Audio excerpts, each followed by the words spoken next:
Ciencia de los materiales. Pues el día de hoy vamos a hablar un poquito de estructura atómica y molecular y de composición del átomo.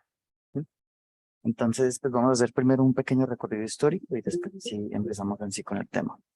Esto, en un segundo, voy a marcar aquí, listo.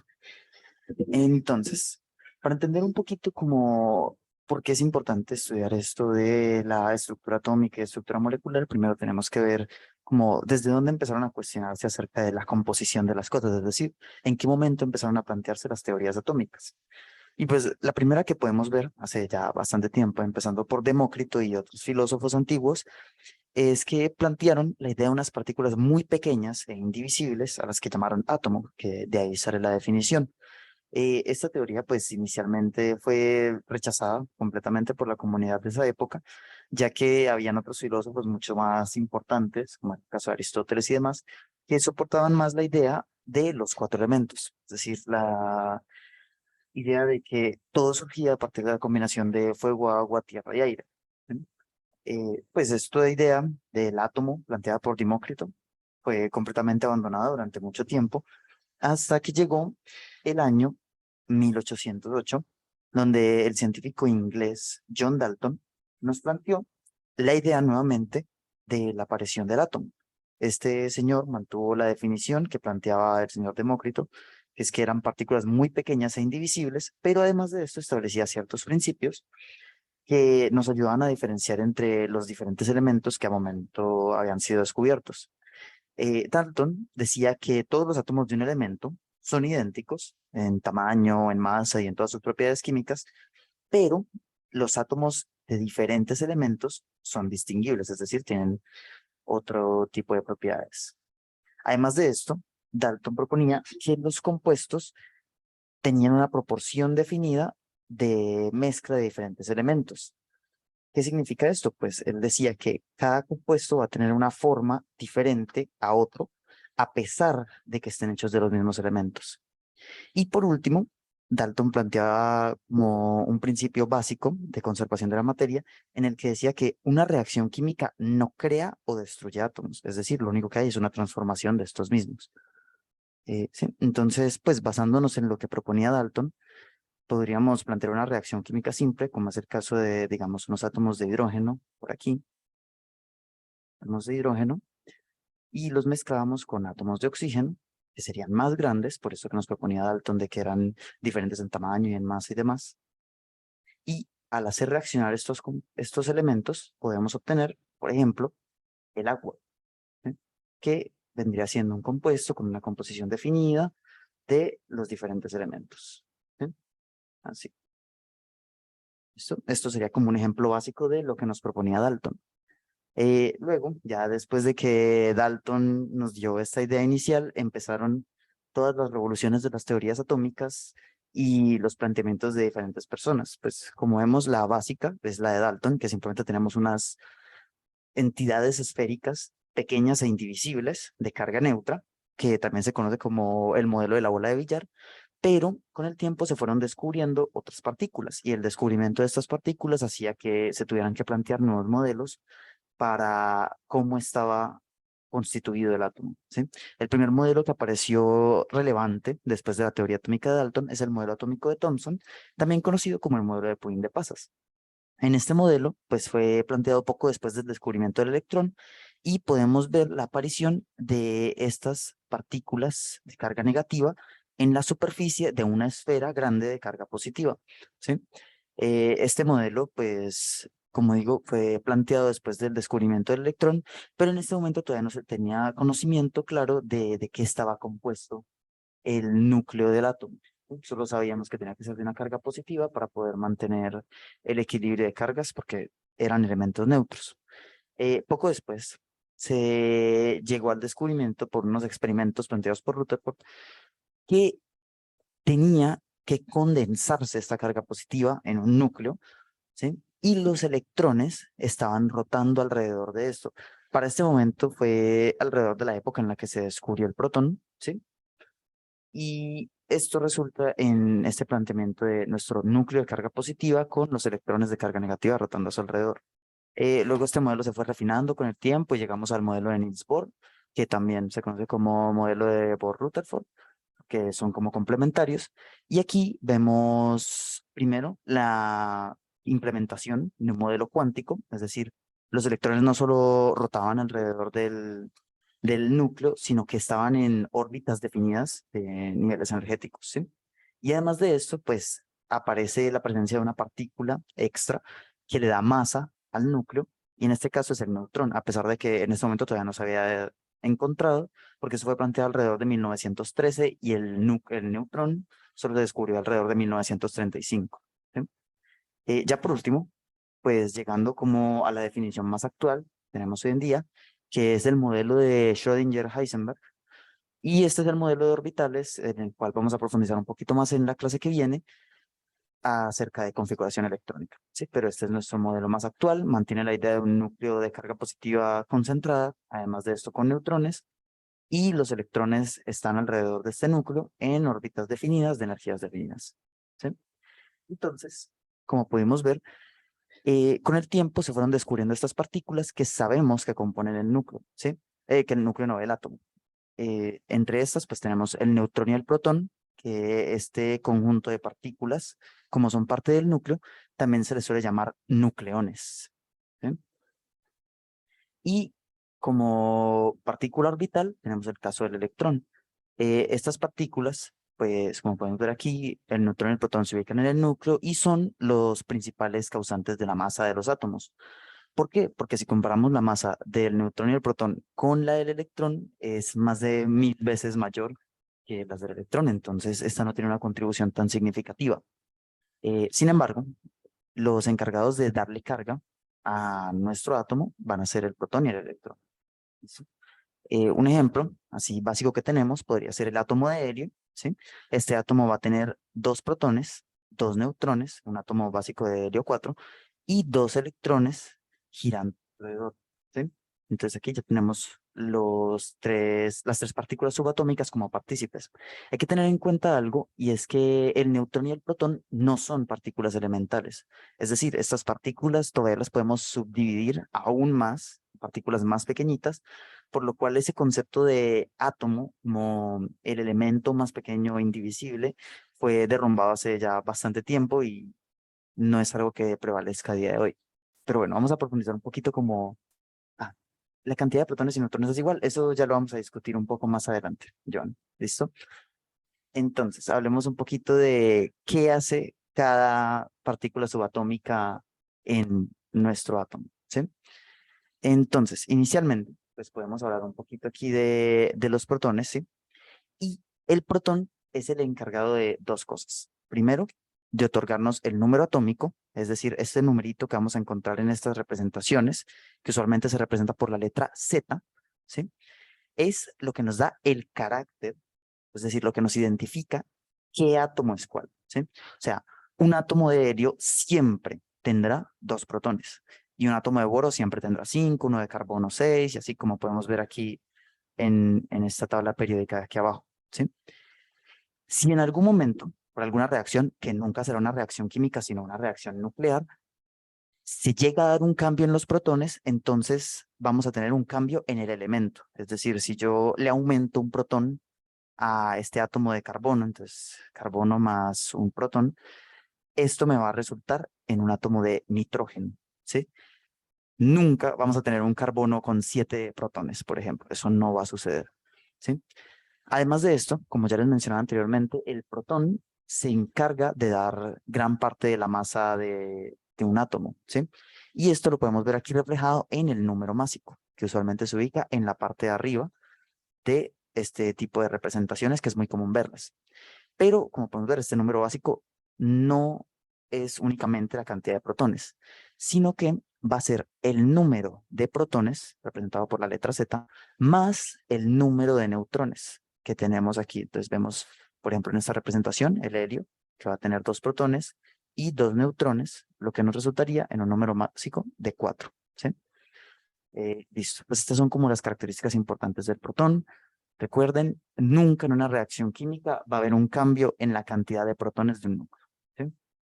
Ahora, pasando al electrón, pues esta representación que vimos anteriormente con el elemento y el número atómico y el número másico, usualmente también puede presentar un tercer número, que es este valor aquí arriba a la derecha. Como podemos ver, el signo, ¿sí?, se ubica siempre a la derecha del número, en este caso sería 2 menos, y ese signo nos representa la diferencia entre los electrones que tiene esa especie y el átomo en su estado basal. Es decir, por ejemplo, si nosotros agarramos el oxígeno normalito, ¿sí?, un átomo de oxígeno en el vacío, en su forma atómica, ¿ah? Tenemos un átomo con su núcleo y en total 8 electrones rodeándolo, ¿sí? Pero el oxígeno, ya como hemos visto en la clase anterior, tiene cierta tendencia a ionizarse, es decir, a recibir electrones por su alta afinidad electrónica, ¿sí? Esto nos resulta en la posibilidad de que él absorba 2 electrones en sus orbitales de valencia y nos resulte en esta carga negativa, un oxígeno 2 menos.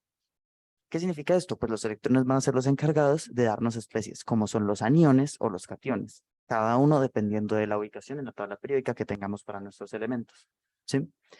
Entonces, pues por ejemplo, los aniones tenemos para los grupos más superiores, como los halógenos, los calcógenos o los peptógenos, y los cationes los vamos a tener para átomos al principio de la tabla periódica, como los metales alcalinos o los alcalinoterrios, ¿sí?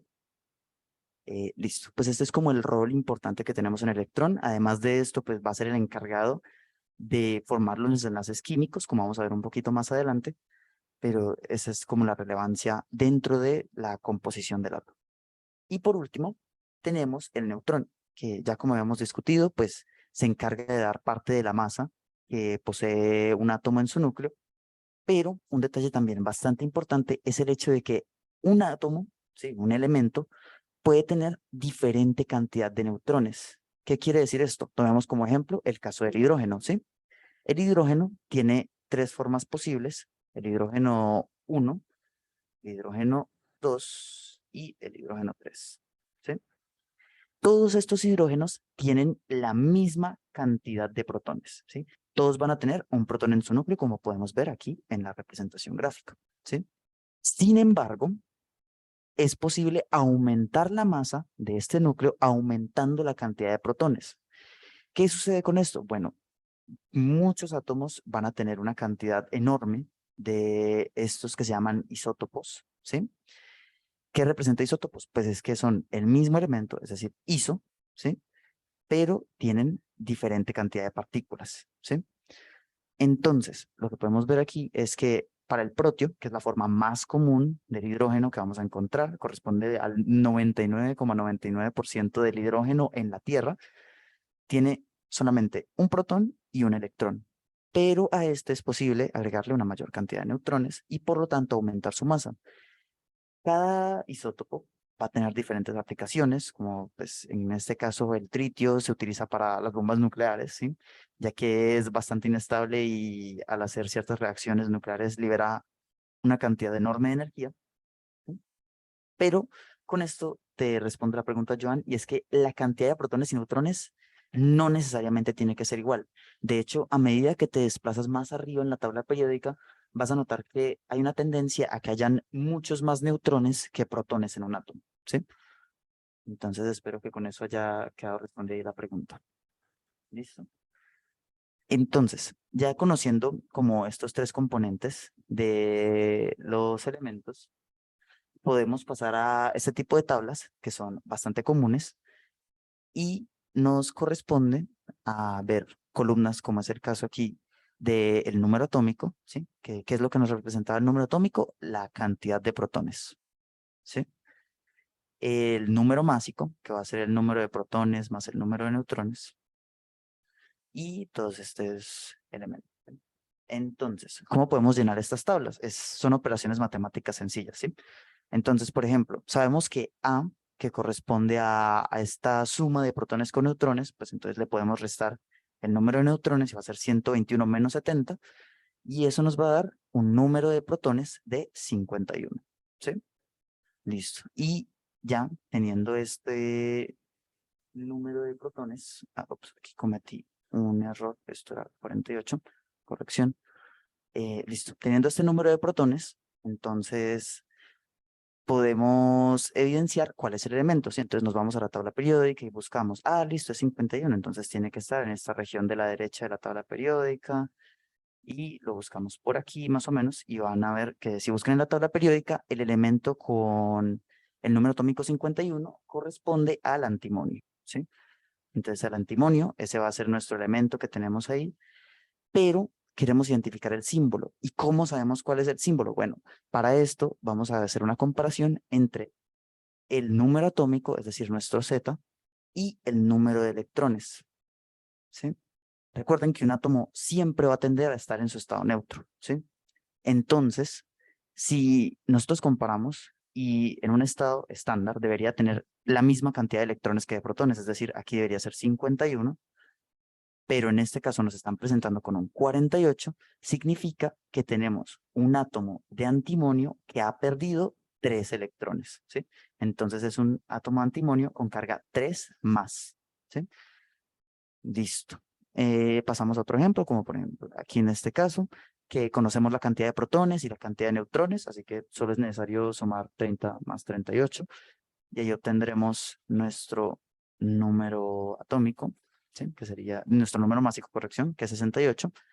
Y nuevamente, ya que conocemos el número atómico, podemos irnos a saber cuál es el elemento. De nuevo, miramos ese número atómico, nos vamos a la tabla periódica y vamos a ver que ese corresponde al zinc ubicado por aquí en la tabla periódica, ¿sí? Y como la cantidad de protones es igual a la cantidad de electrones, pues podemos evidenciar que sigue siendo un zinc en su estado basal, es decir, un zinc 0. ¿Listo? Ya por último, como otro ejemplito aquí, vemos algo sencillo, el caso del sodio, con una carga positiva. Como ya hemos visto anteriormente, el sodio tiene una gran tendencia a perder su electrón en la capa de valencia. Entonces, con identificar este número del sodio, podemos buscarlo en la tabla periódica. No sé si en ese momento no recuerdo exactamente cuál es el número atómico. Es el 11. Ok. Entonces, teniendo este elemento, buscamos en la tabla periódica, identificamos que tiene 11 protones, nos dicen que tiene 12 neutrones, así que va a ser el sodio 23, ¿sí? Con un número másico 23. Y al haber perdido un electrón, comparamos con la cantidad de protones y vamos a ver que tiene 10 electrones. ¿Listo? Esta es como una manera básica de resolver este tipo de tablas. Son solamente operaciones matemáticas de sumas y restas. ¿Listo? Pero bueno, aquí ya abandonando este tema de la composición del átomo y pasando un poquito más a estructuras moleculares, ¿sí? Vamos a ver que existen como 3 formas de crear esto que nosotros llamamos moléculas, ¿sí? Estos enlaces. Existen los enlaces iónicos, los enlaces covalentes y los enlaces metálicos, que de estos dos primeros ya habíamos hablado en la clase anterior, que se definen según la diferencia de electronegatividades, ¿sí? El enlace iónico comúnmente nos va a dar origen a sólidos iónicos, como ya hemos discutido anteriormente, el cloruro de sodio, el cloruro de potasio, o el yoduro de sodio, por ejemplo, que también es algo importante para la sal de cocina y demás, ¿sí? Los enlaces covalentes usualmente se pueden asociar con 2 tipos de compuestos, los asociamos con las sustancias moleculares y los sólidos covalentes, que ya vamos a discutir la diferencia entre estos dos un poco más adelante.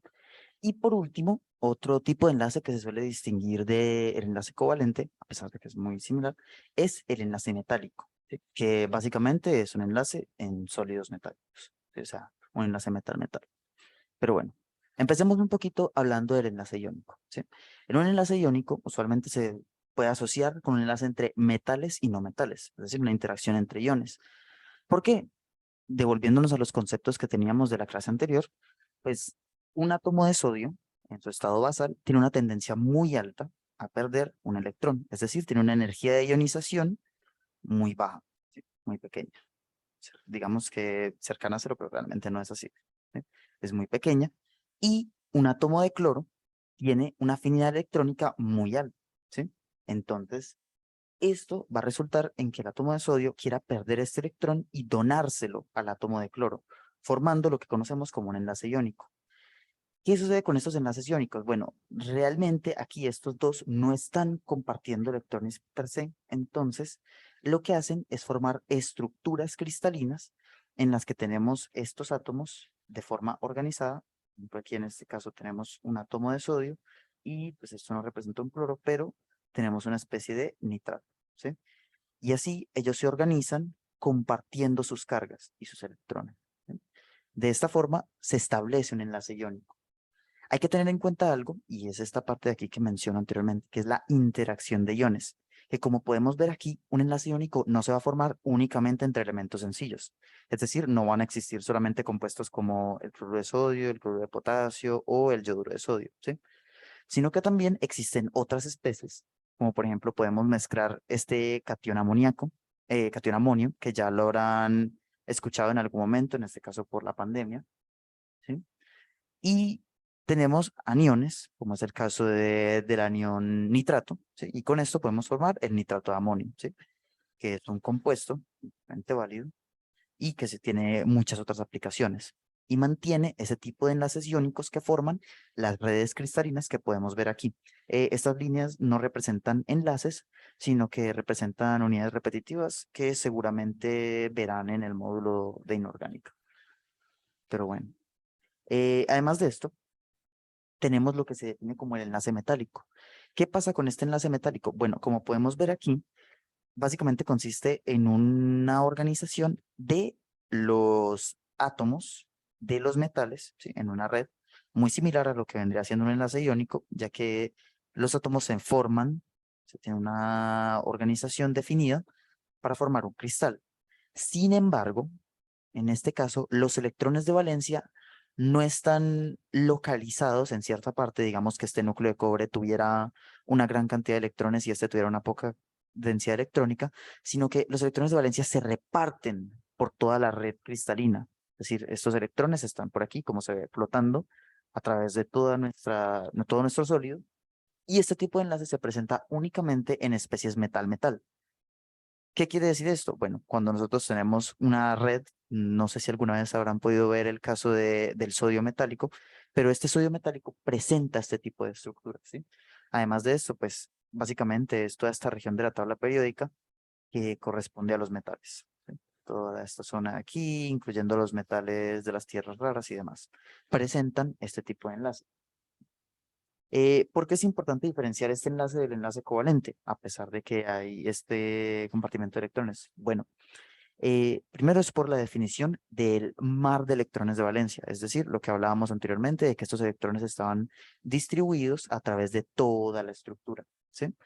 Esta definición de como de un mar de electrones de valencia nos permite predecir algunas propiedades, como es el caso de la superconductividad, ¿sí? Si quieren leer un poquito más acerca de esto, pueden investigar acerca de los pares de Cooper, ¿sí? Que es como la teoría actual que tenemos vigente para la descripción de los superconductores, ¿sí? Además de esto, pues de esta propiedad como la superconductividad, también nos permite explicar otras propiedades de los metales, como es el caso de la resistividad, la conductividad eléctrica, la dureza, puntos de fusión, etcétera, etcétera. Y pues estas propiedades son muy importantes a la hora de llevar estos metales a las aplicaciones, ¿sí? Porque no es solamente como, yo pongo este metal aquí y yo sé que me va a servir. No, hay que entender sus propiedades para saber en qué se puede aplicar cada uno de los metales, ¿sí? Y por último, tenemos el caso del enlace covalente, ¿sí? El enlace covalente usualmente es asociado a enlaces entre no metales y no metales. ¿Qué ejemplo tenemos aquí? Pues tenemos el ejemplo de una reacción entre átomos de carbono con una molécula de oxígeno. Y esto me resulta en la formación de especies, como es el caso del monóxido de carbono, ¿sí? Eh, ¿Por qué es un enlace covalente? Como ya describíamos anteriormente, pues en este caso nos basamos en la diferencia de electronegatividad, ¿sí? A pesar de que no hay un umbral muy definido de dónde es iónico y dónde es covalente, establecimos que cuando es por debajo de 1,7 en la diferencia de electronegatividad, vamos a tener un enlace covalente. Y ese es el caso para el monóxido de carbono. Ahora, pasando a la distinción entre lo que veíamos anteriormente para los diferentes tipos de compuestos que surgen a partir de enlaces covalentes. Tenemos dos casos. El primero son las sustancias moleculares. ¿Qué son estas sustancias moleculares? Bueno, un ejemplo muy sencillo que tenemos es el caso del nitrógeno y el oxígeno, ¿sí?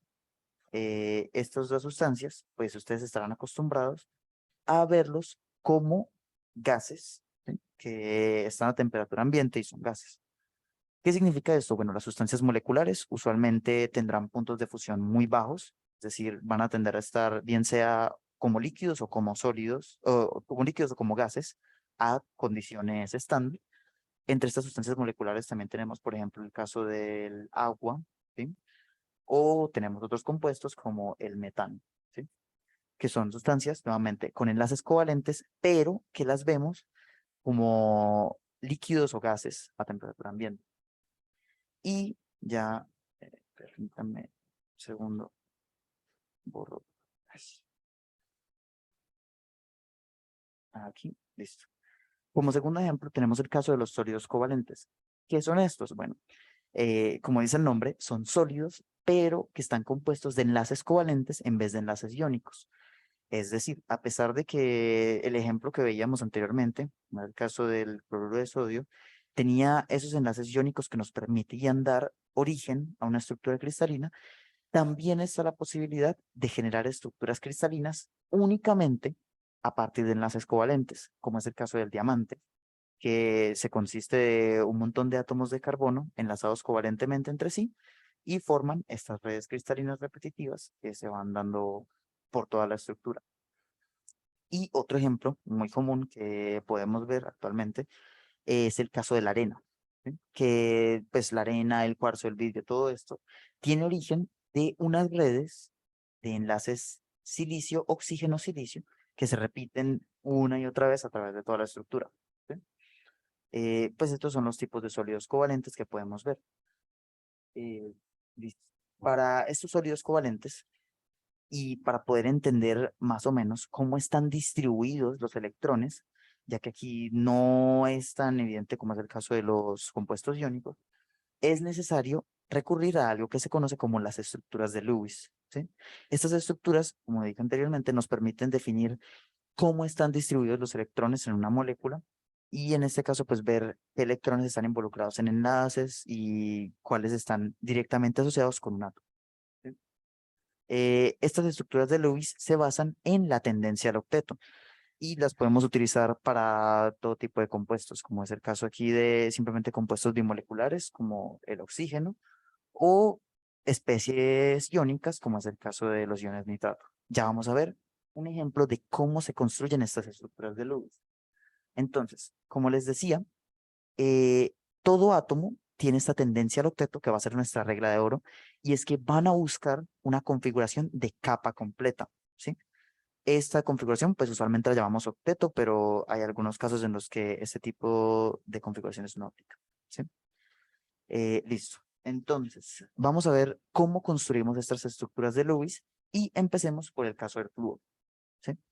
Entonces, el primer paso es hacer la estructura de la molécula. En este caso, pues simplemente tenemos dos átomos de flúor, ¿sí? Que están uno al lado del otro. Eso es como sabemos que va a estar constituido nuestro compuesto.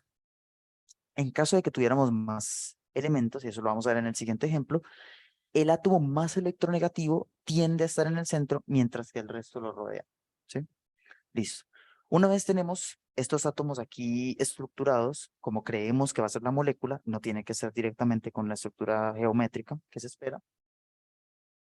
Lo que hacemos es empezar a llenar los electrones de forma que incorporemos todos los electrones de valencia que conocemos que tiene este elemento. Por ejemplo, aquí tenemos dos átomos de flúor y sabemos que el flúor va a tener 7 electrones en total en su capa de valencia, ¿sí? Entonces empezamos a llenar. Ah, listo. El flúor va a tener 1, 2, 3, 4, 5, 6 y 7, ¿sí? Usualmente lo que vamos a hacer es ir haciendo un llenado de uno por uno, como por lado, ¿sí? Entonces hacemos 1, 2, 3, 4, 5, 6, 7, ¿sí? Listo. Ahora, una vez llenamos estos electrones, lo que hacemos es, en el caso de iones poliatómicos, es decir, por ejemplo, la especie del ion nitrato, le agregamos las cargas. O sea, si esto por aquí tuviera una carga negativa, tendríamos que agregar un electrón a la molécula, ¿sí? Pero en este caso no aplica. Luego, ya que tenemos estos electrones distribuidos, lo que hacemos es formar los enlaces que van a haber dentro de la molécula. Entonces, sabemos que en el flúor se va a formar este enlace flúor-flúor Y usualmente en las estructuras de Lewis esto se representa por una línea, ¿sí? Entonces vamos a tener el flúor con un enlace y cada uno va a tener sus 6 electrones alrededor, ¿sí? Ahora, ¿cómo verificamos la tendencia al octeto? Que vendría siendo nuestro quinto paso. Simplemente revisamos. Cada enlace va a valer por 2 electrones, ¿sí? Porque este enlace tiene 2 electrones involucrados y como es un enlace covalente, van a estar compartidos para los átomos, ¿sí? Entonces tenemos 2 electrones por aquí, 2, más 2, 2, 2. O sea que este flúor va a tener 8 y este flúor va a tener 8 también, porque tienen el mismo comportamiento de electrones, ¿sí? Ahora, ya vimos que estos cumplen con su estructura del enlace y además de esto tienen la tendencia al octeto, con sus 8 electrones cada uno.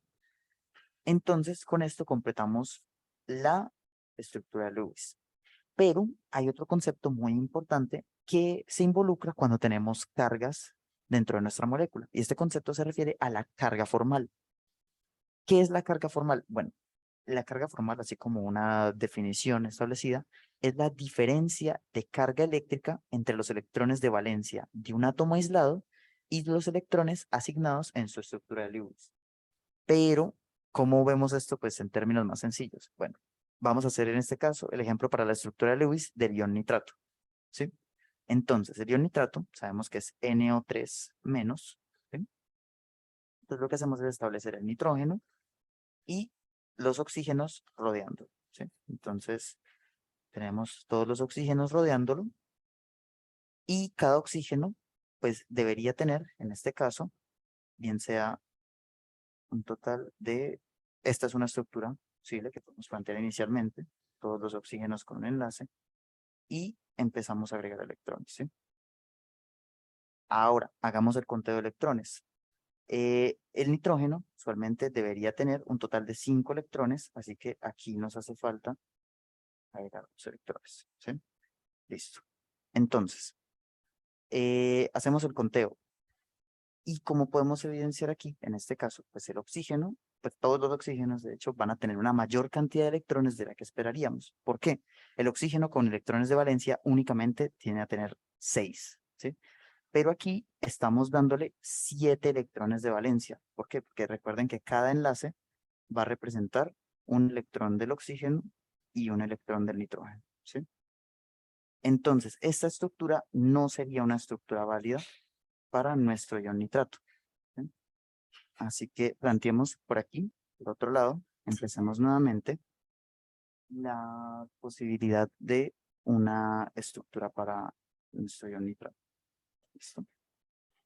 ¿Qué podemos ver aquí? Bueno, listo. Ya tenemos nuestros oxígenos con sus enlaces formados y además de esto debería quedarnos entonces. Cada uno va a tener un total de 5 electrones en su capa de valencia. ¿Listo? 5 electrones cada uno y nuestro nitrógeno queda con 2 electrones más. ¿Listo? Quedamos aquí, listo. Ahora verifiquemos la tendencia al octeto. Entonces, tenemos para todos los oxígenos, aquí permítame que le agregue 6 electrones cuando 5. Sí, listo. Entonces, todos los oxígenos en este caso son iguales, ¿sí? Así que vamos a ver y vemos que los oxígenos tienen 2 electrones aquí, por este lado, 2 aquí y 1 aquí. O sea que solo tienen en total 7 electrones para, la, para su tendencia al octeto. Por lo tanto, hace falta agregar más electrones que aquí corresponde esta carga, ¿sí? Entonces, por ejemplo, esa carga negativa se la podemos agregar aquí al oxígeno, ¿sí? Pero igualmente solo tenemos un oxígeno que ha cumplido su tendencia al octeto. Hay que completar la de los demás. Y el nitrógeno tampoco la ha cumplido. Pues no, mentira, el nitrógeno sí la tiene aquí, pero sigue estando por encima, digo, por debajo, la cantidad de electrones que posee nuestros oxígenos, ¿sí? Entonces, ¿qué hacemos? Empezamos a formar enlaces múltiples. En este caso, por ejemplo, el oxígeno, tenemos este electrón que podría formar otro enlace con este electrón de aquí del nitrógeno. Así que establecemos un enlace doble, ¿sí? Ya tenemos un oxígeno por aquí con carga negativa y un oxígeno con enlace doble que nos completa la tendencia al octeto, pero seguimos teniendo nuestro último oxígeno por aquí que está sin completar esa tendencia. Por lo tanto, lo que tenemos que hacer en este caso es darle otro electrón a nuestro oxígeno, ¿sí?, que completa su tendencia. Pero, ¿qué evidenciamos aquí? Tendríamos dos cargas negativas y además de esto, el nitrógeno estaría sobrepasando la tendencia al octeto. Así que este último electrón de aquí hay que eliminarlo y darle una carga positiva a nuestro nitrógeno, ¿sí? ¿Y en qué resultaría esto? Bueno, vamos a tener nuestra estructura aquí del nitrógeno con una carga positiva y nuestros dos oxígenos con cargas negativas, aquí en los extremos, más un oxígeno con un doble enlace. ¿En qué resulta esto? Bueno, vamos a tener nuestros oxígenos con 6 electrones alrededor, más 2 electrones pertenecientes a un enlace, y un oxígeno con un doble enlace y 4 electrones a su alrededor. Listo, ahora podemos hacer bien el conteo de electrones que tiene cada uno. Aquí, 6 electrones para el oxígeno, que vendrían siendo esos electrones de no enlace, aquí en la fórmula de carga formal. Entonces, hagámoslo, por ejemplo, para el oxígeno sencillo. ¿Sí? El oxígeno sencillo tendrá siempre, los oxígenos, estos electrones de valencia, los tomamos directamente de la tabla periódica. ¿Sí? Entonces, va a tener 6 electrones de valencia, ¿sí?, menos electrones de no enlace, ¿sí? Estos electrones de no enlace sabemos que son 6 electrones que posee aquí abajo en la estructura, que está libre, ¿sí?, menos los electrones de enlace, es decir, este enlace de aquí nos representa 2 electrones dividido en 2. ¿Sí?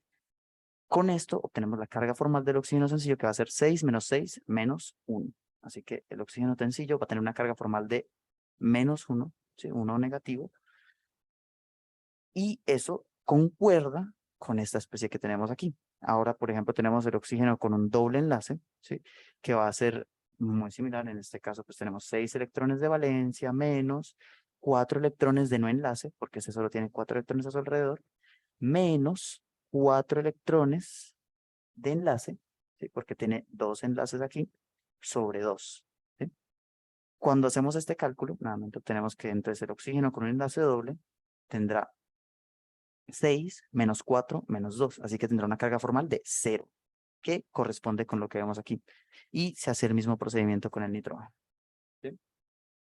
Listo. Esta es como la forma estándar que tenemos de encontrar la carga formal. Simplemente empezamos a contar electrones de no enlace, es decir, los electrones que tiene cada elemento, y los electrones que tienen estos enlaces. ¿Listo? Ahora, pasemos un poco a ejercicios. Estas dos preguntitas que tenemos aquí. Una pregunta muy común que podemos ver aquí en las pruebas de las Olimpiadas de Química es la composición de partículas subatómicas. Entonces, en este caso, les pido describir la composición de partículas subatómicas que tiene un átomo de estroncio 2+, con un número atómico de 38, este es Z, y este es A.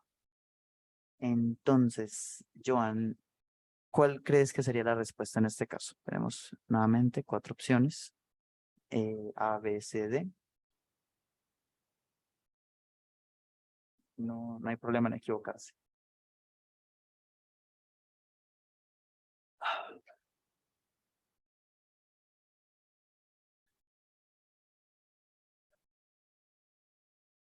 Bueno, entonces, recurramos nuevamente a las definiciones de qué nos representa esta estructura.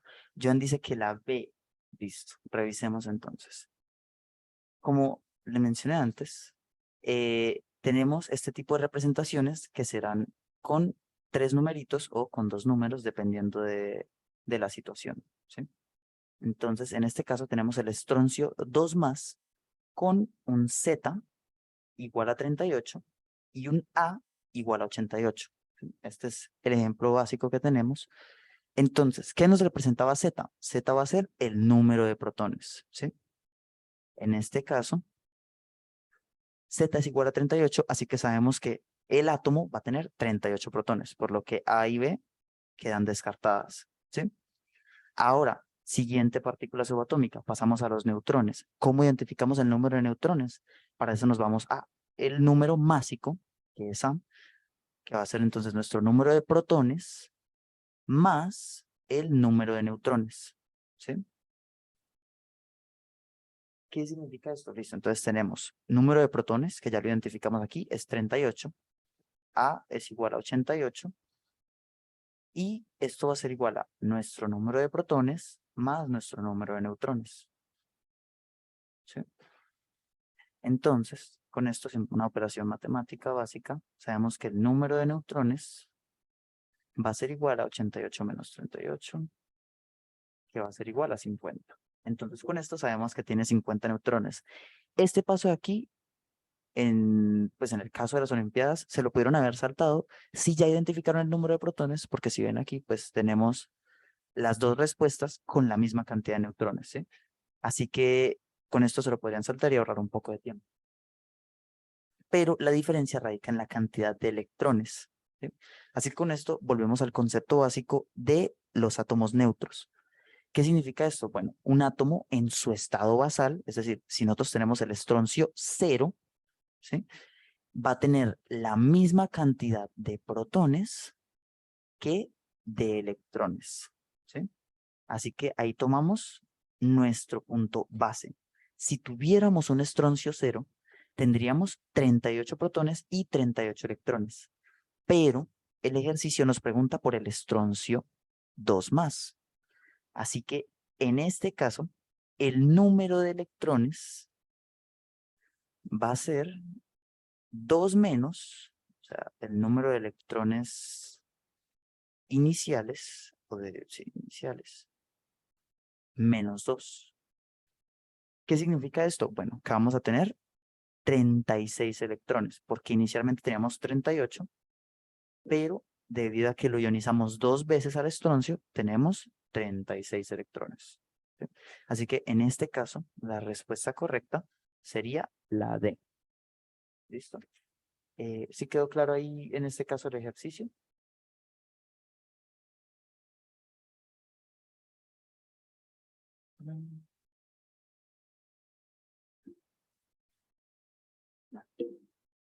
Sigamos entonces. Y este segundo ejercicio, que también es muy común verlo en los ejercicios de las Olimpiadas de Química, es identificar cuál estructura de Lewis es la correcta y la carga formal para cada átomo, ¿sí? Entonces, para identificar cuál estructura de Lewis es la correcta, lo que vamos a hacer es simplemente empezar a mirar cuál cumple con estas cuestiones que esperamos de la tendencia del octeto, ¿sí? Entonces, observamos aquí, empezamos a contar. Tenemos, en este caso, por ejemplo, para el azufre, enfoquémonos inicialmente en el azufre. El azufre aquí va a tener 2, 4, 6, 8, 10, 12, 14, 16 electrones para el azufre, ¿sí? Esto es una cantidad exagerada de electrones, por lo cual estamos sobrepasando enormemente la tendencia del octeto y no es algo que normalmente vamos a evidenciar para este tipo de compuestos. Además de esto, no hay dónde ubicar esta carga negativa de 2 electrones, por lo tanto, descartamos esta opción como la respuesta. Así que sabemos que esta no va a ser. ¿Por qué? Porque no hay dónde ubicar esta carga negativa de 2 electrones. Listo. Pasando, por ejemplo, a la estructura C. Aquí vemos que tenemos, en este caso, contando los electrones, sabemos que el oxígeno, cada uno de estos 3 oxígenos, va a tener una carga negativa, ¿sí? Así que para esto tendríamos que esperar que el azufre tuviera una carga positiva si queremos contrarrestar este valor de aquí, ¿sí? Y con esto, pues nos vamos al concepto de minimizar la carga formal. Así que en ese caso, tenemos que esperar y comparar a ver si hay otra estructura que tenga una menor carga formal. O sea, que hayan menos especies con valores de carga. ¿Listo? Entonces, siguiente estructura. Esta todavía sigue siendo posible, pero necesitaríamos entonces que el azufre tuviera una carga positiva. Listo. Aquí, entonces, por ejemplo, en la estructura B, notamos que todos y cada uno de los oxígenos que están alrededor van a presentar una carga negativa, ¿sí? Por lo tanto, esperaríamos que el azufre tuviera 2 cargas positivas, pero si hacemos la tendencia al octeto, vemos que él solamente va a tener 8 electrones en total, ¿sí? Aquí tenemos 2, 4, 6, 8, ¿sí? Y si a esto le quitamos 2 electrones, pues nos va a quedar un azufre con 6 electrones, y esto no nos cumple la tendencia al octeto, ¿sí? Por lo tanto, esta estructura la podemos descartar nuevamente, porque a pesar de que el oxígeno cumple la tendencia al octeto, estamos sobrepasando las cargas y por lo tanto no alcanzamos la tendencia al octeto. ¿Listo? Ahora, como última estructura posible, tenemos este caso de aquí, que vendría siendo, aquí listo, tenemos nuestros 2 oxígenos con carga negativa, ¿sí? Y otros 2 oxígenos con enlaces dobles. ¿Listo? Así que vamos a ver qué sucede en este caso en términos de la carga formal para cada uno, a ver si la estructura A o la estructura C nos representa la de mínima carga formal. Entonces, permítanme aquí borro esto. Entonces, tenemos para el caso A, ¿sí? Vamos a tener 3 compuestos diferentes. El oxígeno de enlace sencillo, el oxígeno de enlace doble y el azufre, ¿sí? Entonces, vamos a observar esto. Si ustedes buscan en la tabla periódica van a ver que el oxígeno y el azufre están exactamente en el mismo grupo, así que todos van a presentar 6 electrones de valencia, ¿sí? Y aquí empezamos a ver entonces, ¿cuántos electrones de no enlace? Listo, miremos. El azufre no va a tener electrones de no enlace en ninguna de las 2 estructuras. Como podemos ver aquí, no hay electrones por ahí flotando alrededor del azufre, así que es 0 electrones de no enlace, ¿sí? Y para la estructura A, el azufre tiene, contemos, 1, 2, bueno, 1, 2, 3, 4, 5, 6 enlaces. Por lo tanto, va a tener 12 electrones de enlace dividido en 2. ¿Esto en qué nos da? Bueno, tenemos un azufre con una carga formal de 0. ¿Sí? Así que este azufre no va a tener ninguna carga ni positiva ni negativa. El oxígeno del enlace doble es el mismo caso que vimos ahorita para el ion nitrato. Va a tener 4 electrones de no enlace y 4 electrones de enlace sobre 2. Entonces esto significa que tiene 0 carga formal. Y el oxígeno sencillo nuevamente nos presenta el mismo caso de ahora, que va a ser un oxígeno con 6 electrones de no enlace y 2 electrones de enlace sobre 2. Esto nos representa una carga formal de 1. Así que en total vemos que solamente hay 2 átomos que van a tener cargas formales en este caso, que corresponden a nuestros 2 oxígenos, ¿sí? En este caso para la molécula A. Ahora, para la estructura C, ¿sí? Hagamos el mismo procedimiento. Los oxígenos sencillos, el oxígeno doble y el azufre. Entonces, aquí vemos el oxígeno sencillo es exactamente el mismo procedimiento y va a tener una carga formal de -1. Aquí se me olvidó el signo, es -1. Entonces tenemos 3 oxígenos con carga formal -1. Aquí, -1, -1, -1. El oxígeno doble, igualmente, carga formal 0. Y el azufre aquí sí tenemos que hacer un pequeño cambio. Entonces, nuevamente, 6 electrones de valencia con 0 electrones de no enlace. Y tenemos en total, entonces contamos 1, 2, 3, 4, 5. 5 enlaces, ¿sí? Que van a ser 10 electrones de enlace sobre 2. Esto nos va a resultar en un azufre de carga formal 1 positivo. Así que nuevamente se nos cumple y esto va a resultar en una estructura también viable. Pero tenemos que encontrar la estructura con menor cantidad de átomos que tengan carga formal. Así que en este caso, por ejemplo, tenemos 4 átomos con carga formal, 3 oxígenos con carga -1, ¿sí? Y un azufre con carga +1. Por lo cual, pues comparado con esta estructura que solo tiene 2 átomos, esta no es la estructura de Lewis, que es correcta. Así que tomamos como respuesta la estructura A. Vendría siendo este enlace aquí con 2 enlaces dobles para el azufre y 2 enlaces sencillos para el oxígeno. Algo que podrían discutir es el tema de cuántos enlaces tiene, ya que en este caso, pues el azufre tiene más de 8 electrones, pero ahí recae el hecho de que sea únicamente una tendencia. ¿sí? O sea, los átomos tienen una tendencia a cumplir el octeto, pero hay situaciones en las que es mucho más estable alcanzar otra cantidad de electrones. Por esto es una tendencia que es muy diferente a una ley, que en muchos lugares les van a enseñar la ley del octeto en vez de la tendencia del octeto. Entonces es importante esto, que cuando estén planteando una estructura de Lewis y tengan cargas, es muy probable que algunos átomos no queden con los 8 electrones, sino que queden con más o es posible que queden con menos. Por ejemplo, si ustedes miran algunos compuestos como el tricloruro de aluminio, ¿sí? El tricloruro de aluminio tiene una menor cantidad de electrones para el aluminio, que tiene únicamente 6 electrones. Joan, las repeticiones de las monitorías las puedes encontrar en el canal de YouTube de las Olimpiadas de Química. De hecho, ahí ya está subida la clase anterior y también están subidas las otras clases de los otros profesores que se han dado hasta el momento. ¿Sí? Entonces, pues eso. Ya con ese ejercicio, pues no sé si quedó todo claro, pero como les mencionaba, el link, claro, dame un segundo, ya busco el link y lo paso por aquí mismo por el chat. A ver, Olimpiadas, pues igualmente en cualquier momento lo puedes buscar en YouTube como Olimpiadas de Química UDEA y vas a encontrar un canal. Este no solamente tiene las repeticiones de este año, sino que tiene todas las asesorías que se han dado a través del tiempo. O sea, tienes las asesorías del año pasado, del año antepasado, del año antepasado y así. Además de eso, pues se suben ciertos anuncios que hay relacionados con las Olimpiadas de Química. Y nada, pues si quedaron algunas dudas o algo, sea atento. Si no, entonces daríamos por terminada la tutoría de hoy.